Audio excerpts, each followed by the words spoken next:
Hello everyone and welcome to the Deep Thinking YouTube channel, a YouTube channel where we discuss and speculate about the deepest thoughts about our universe. And in today's video I'm going to discuss with you some bizarre and strange and crazy universe theories. So we're going to discuss quite a few of those. Some of the main ones are probably going to be to do with the butterfly effect, multiverse. We're going to discuss a little bit about quantum immortality, vacuum decay. We're going to discuss a little bit about life in the universe. Not too much because we discussed it in our first podcast S-type video. Maybe Panspermia, a little bit of cloning and things like that. Maybe a little bit to do with AI. It depends what we have a discussion about. But yes, we're going to get into it before... without further ado. So yeah, so we're getting into it.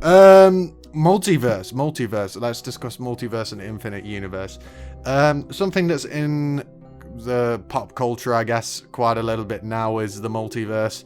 You know, we're seeing it with Marvel, we're seeing it with things like DC, we're seeing them trying to expand their universes and create it multiverse style. The multiverse is, obviously as a concept, like, you know, it's not too hard to understand as a concept. It's just like, you know, how does it, like, realistically, how would it work out? Like, because it's not going to work out exactly because when you take infinity into account, it's just, there's so much stuff that can happen. That's the complexity of it, realistically. It's just, okay, what can happen will happen. If the universe permits it to happen, it's going to happen. So, you know, there may not be a universe where you're Spider-Man. There may be. If the universe permits you to be Spider-Man, then you're going to be Spider-Man, but in a universe. But if it doesn't permit, it doesn't permit. We know what the universe can permit us to do because we exist right now. And people have existed as astronauts, as engineers, as you know, actors, rappers, sports people, whatever it is. People have existed of those throughout history. War generals, you know, politicians, leaders, kings, queens. People have been them throughout all of history, so we know those exist. So there's probably timelines in an infinite universe, multiverse situation where you are one of those, and there's ones where it's infinite, and there's ones where, you know, just different things. There's ones where we had technology in, you know, medieval times, and, you know, our civilization has probably spanned on to go as far as technological heights can go, because I'm sure if there's an infinite multiverse, all the timelines wouldn't exist at the same time. So time wouldn't exist at the same time. So maybe there's timelines where, you know, they're in at that moment in time, they could be like near the end of their universe. And we're obviously, you know, we're in the early stages of our universe when you think about it. 13.8 billion years to potentially septillions of years till they think it would potentially end. If it does end, that's if it does end the universe, because obviously none of these theories are and hypotheses are obviously setting in stone, so we don't know really exactly for a fact that any of these things are going to be a thing. But obviously, you know, with an infinite universe, if it's not like the many worlds interpretation was where it's like splitting off branching timelines where you do something different and the timeline branches off and it branches off and it branches off. Obviously with the infinite universe, you would be like, if it's just an infinite plane, you'd come up, you know, we'll do it from the microphone. You'd leave Earth, you'd go off, and you go off in the same direction, and you go off for a certain amount of time, and eventually you would get to planet Earth.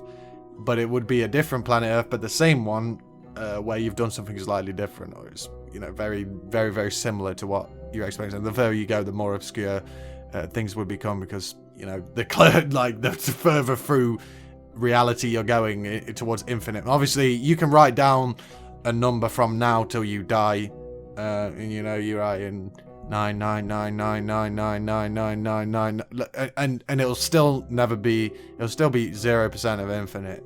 Do you know what I mean? Because infinite is just infinite. Like, it is what it. It's just all of them. Everything, all of it. Do you know what I mean? An infinite amount of it. Like, it's so much. Like, so an infinite timeline is crazy. It really is. But something I have to tell you about butterfly effect. This is another one that we're going to discuss. Something that I have to tell you about that. It is with the butterfly effect. I like to think of the butterfly effect with regards to us as people. So I want to use it as a thought process with you. So you right now think to yourself, okay, I exist, and you know, it's 2022.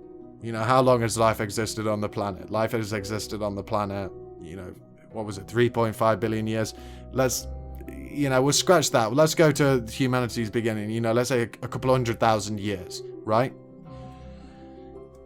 You exist because all the humans in your family line, right, lived a certain amount of time to meet their partner, to combine the right amount of DNA for then to have a child, for then that child to grow old and meet the right person to then make another right amount of DNA with all of that, and and keep on doing that and that and that and that and that, and potentially X amount of time down in the future it'll be the exact same, but the difference is with us is they'll have our DNA, so they'll be able to see like if the civilization still exists, our planet and our civilization and everything will still exist in hundreds of thousands of years time. They'll be able to look back and go, oh yeah, this was my ancestor from 100,000 years ago, and we can see them because they had technology at this point. Like obviously for us it's super hard to look back because not too long ago they weren't writing, they were barely communicating and stuff. Like we're at the very beginning of technological advancements for the human species. So realistically we are in the innovation stage of it. So we're not even in the complacency stage yet. We think we're complacent with technology, but we keep creating and we keep innovating, and there's definitely probably a height to technological advancement, I would assume, but maybe potentially if the universe is infinite there isn't, and then I don't know what to tell you, because every single time we turn around and go the universe could be infinite, so it could be, is it just infinite space? Is it infinite atoms as well? What does it mean for us, like, as life? Does that mean that life is infinitely common? Like, does it, because there's an infinite amount, I mean, technically it does, even if we're the only civilization that exists in the entirety of the multiverse, which seems incomprehensibly, not very smart to assume that we would be the only species to exist, not only in our own universe, but in all the universes. Like that would seem to be an egotistical thing. It'd either be that, or some sort of godlike alien species has just been creating a shit ton of simulations. Because I will say, if this is a simulation, like that's arguably God in the sense of, if you created, like, it's the same thing in a weird way. Like it's just the elements of it that is different. Is like, it's like spiritual and scientific version of explaining it. It's like, okay, there is a person, like a dudette,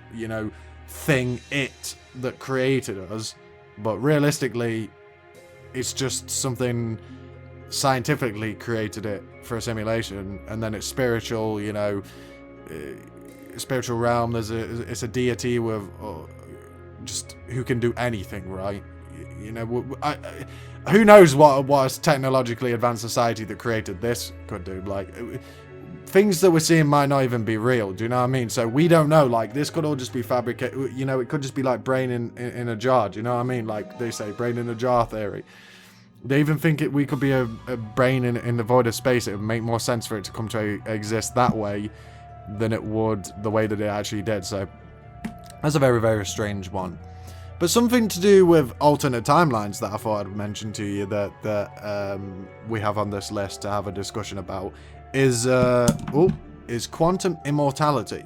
And that the reason I say that's got to do with the alternate timelines is because that's basically saying when you die, your consciousness, or like if your consciousness is like kind of linked across the multiverse, let's say the multiverse is real, and we all and there's an infinite amount of versions of ourselves.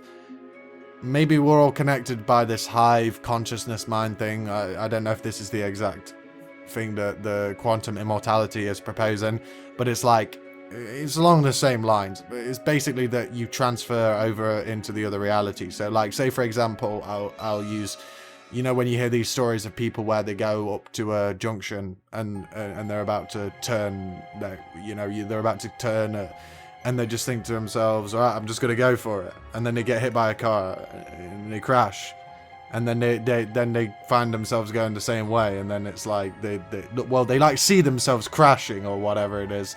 And then like, they decide not to go. And then when they would have gone, there was a crash. Well, not a crash or like someone sped through.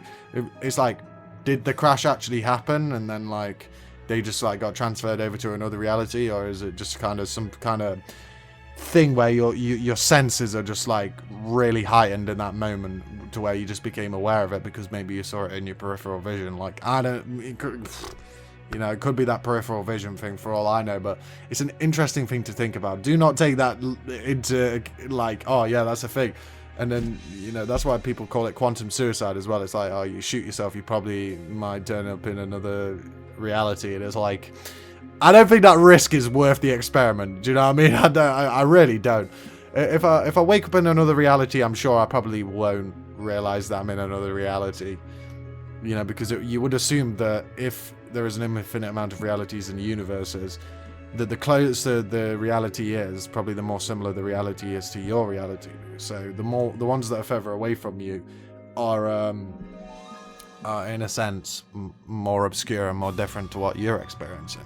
Because there could be a lot of, well, there would be infinite amount of them where nothing exists within the universe. So it's bizarre thinking when you're talking about an infinite universe scenario, because infinite universes and multiverses, they just completely blow out the water any kind of just like sense to this universe, like at all, because it's just like it just exists infinitely. Like, what does that mean? Do we exist infinitely? Like, is there some part of us that exists infinitely, or are we just a completely finite being? Is everything finite? We don't know. We don't know. Or is the universe itself finite, but everything that exists within it? No, is the universe infinite and everything that exists within it is finite? That's what I was supposed to say. Maybe I was saying that, but I've just I have that thought to myself quite often. I thought I would just quickly discuss before I end this video. I will discuss panspermia because that is a topic. Because why not add a little bit of an alien life discussion in there so I can market it as well as an alien life discussion too? Because I know people like alien life discussions. Yeah, so panspermia, obviously, if you don't know what that is, it's basically just like on meteors, on asteroids that are floating throughout the cosmos. They crash into a planet like ours, you know, go in the water. Oh, sorry about that. They go into the water, and you know, that's already a good situation for a meteor if it is carrying life on it, and that's what panspermia is. The panspermia is that meteors and asteroids and stuff that are flying throughout the cosmos, they are carrying some form of life that has somehow survived on it, and we know that microbes can survive in space.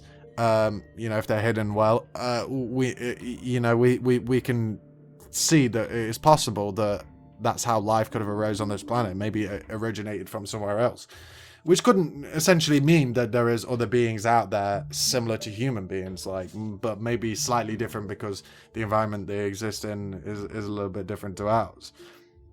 But wouldn't you expect, like, the problem is with life to me is, like, I don't know whether to expect that it's very similar or that it isn't, like, because things could be completely different and completely, like, just life is so alien to us. That's why it's called alien, obviously, but it's so different to us that we would not even really be able to comprehend that it's even life or anything like that. Or is it just something that's very similar to us because it literally has to arise under very, very similar circumstances to it does here on Earth? So a potential intelligent species, sorry about that, a potential intelligent species might be somewhat similar to, you know, mankind. Maybe be somewhat similar to us, like in the sense of it might be maybe a kind of primate kind of thing that eventually evolved into, you know, traded its brawn for brains as we did. Like, you know, we still have a lot of strong people on this planet, don't get me wrong, but we definitely traded the brawn for the brains in the evolutionary history of mankind. It was definitely the better option to get rid of the strength for the brains. I'd just like to know how we're going to evolve into the future, because you would expect that we're always evolving, aren't we? So, like, how different will we look in the future? Because I think not too long ago we didn't look that, like, we looked like monkeys. Do you know what I mean? Like, will we eventually look like something completely different? Because all this is in the future. We don't know. Like, those primate style humans that existed back then, they didn't think we'd look like we would now. They didn't think that we'd have the intelligence we do now. We don't know what we're gonna evolve into. We might be lanky bold dudes like flying around the I think we seem to be getting taller, and we seem to be getting bolder. I don't know. I think we're going to be bold and tall. I don't know why. Even that or small. Maybe because of it's probably tall because like maybe space is just going to stretch out our legs, or you know, we're going to just not even be able to do gravity anymore. We're just going to be like from that book series where it was freaky, where they turned all the human beings into subspecies. The Q, I forget what the book was called, but that thing freaked me the hell out. That did for a few days. I was like, don't come here and turn me into a piece of wall that just like it freaking thrives off the alien shit. Like, you're just like, leave me out of this, man. I don't want to be in this conflict. Stop sending out signals, SETI, for God's sake. I still think that's not like I do pop shots at them every time. I'm just like, it's not. There should definitely be like some kind of like council where like every human on the planet can vote for whether we send a message, because I can guarantee you most people would vote not to send the message because it makes no sense. Like, wouldn't you rather just observe and see if anything else is out there through that? Like, it's kind of the easy way out of trying to find it. Obviously, it's like shooting into the dark and like, you know what I mean? We're like probably not going to get anything out of it anyway, but it's just like, that shouldn't mean that we should do it anyway, because what happens if we just give away our planet's position to an evil spacefaring civilization that's just going to come and wipe us out? Because, oh, why leave it? Because eventually, well, it's somewhat technologically advanced. We can see how technology got here on this planet. The universe permits the same crap here as it does where we are. So, like, you know, why not destroy them? Because they might get the same equipment as us in the future, or their ability to innovate might be better than ours. So eventually their technology might be better, so we might not even always be a step ahead of them. Like, you never even know what this could be like. So I always say, do not send the aliens messages. Just leave it, man. Like, we need to discover it like slowly. Like, it's like we're all trying to do it within like one lifespan, but we can't hope to do that. All we can hope to try and see is potential microbes on like Mars and Solidus, all these different places, moons and celestial objects in the solar system. That's what we can hope to get out of this existence that we have on the planet. But we need to leave that for the people in the future, you know, discuss it with the aliens when they've got, you know, laser rifles and lightsabers and stuff, you know, in the future, because that's what it's going to be, you know what I mean? Like, they're going to have some laser swords. You know, when you're in a million years and you're watching this, yeah, just make sure you get out your lightsaber and hit a dab for the homies, you know what I mean? That's what I'm saying. Right. I really, oh god, they'll be like, what the hell's a dab? You just be like, yeah, well, you went around in 2016 back in my day, were you? You scumbags. But no, this is what I think would be funny. Just get someone from like we were told the back in my day stories. Like, I'm sure this could be told like throughout all of history, but we're definitely the ones who would make a meme out of it, because we got the full on. Back in my day, I used to walk 75 miles to school barefoot on hot coal, just burning my feet. And we're just like, go to the future and be like, oh, look at you with all your technology, huh? You think you're smart, do you? You know, back in my day, we had to walk miles. But you lazy bastards can't even be asked to get off your ass. Anyway, I'm sorry, I'm just trying to be funny. Anyway, right. I hope you enjoyed this random deep thinking video. Have a wonderful day. Make sure you're all observe the night sky. Make sure you all have a fun day, and yeah, just chill out. Enjoy whatever you're doing. I'm pretty sure whatever you're doing is fun. Keep doing you. Keep grinding. Keep doing your thing. Keep being awesome, my friends. Peace out, dudes.